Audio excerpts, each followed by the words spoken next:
Benjamin Netanyahu has been prime minister for 12 years, and he's been a force in U.S. foreign policy and politics as well. He's been very hands-on in working with U.S. politicians and U.S. administrations, and very clear in what he wants from U.S. policy. So the new government that is trying to come in, it's not at all certain yet that it will happen, but it would be a very broad coalition of a range of parties and beliefs. And the Americans, it's a bit complicated. Naftali Bennett is from the far right. We shouldn't equivocate about this. He is ideologically and very openly opposed to the two-state solution. He rejects that completely. He has been the most important contemporary advocate of annexing large parts of the West Bank to Israel.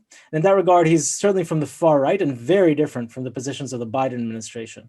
Other members of the coalition, however, in particular, the next foreign minister, if they succeed, Yair Lapid, and the defense minister, who would continue, Benny Gantz, these are much more in line with figures that America knows how to deal with. They are at least ostensibly pro-two-state solution, in favor of a much more sort of moderate approach, and things that the Washington administration today is much more comfortable with. U.S. support for Israel's right to defend itself, as the U.S. phrases itself, and Israeli security is unwavering.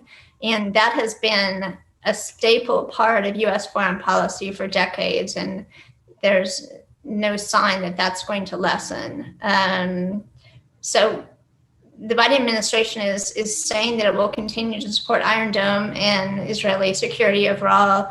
It is trying to call attention to some peace efforts overall and asking Israel and Hamas to avoid anything that will touch off more violence. And of course, for the new government, the Palestinian issue, they hope it remains on back burner. And to be honest, for the Biden administration, that would be beneficial as well. They have such a very long agenda, starting with domestic issues, massive domestic issues, and structural changes they want to make in the United States. But even in foreign policy, China, Russia, loom much larger. And in the Middle East, the Iran question is much bigger.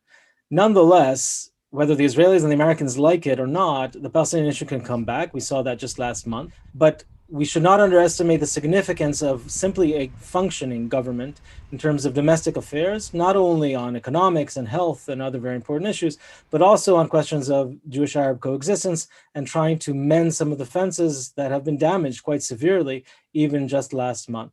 So in that regard, it would be a new chapter, a very dramatic change from a long Netanyahu era, assuming that he doesn't come back soon, which he might. But in terms of foreign policy, it may not seem as dramatic as it was during the Netanyahu era.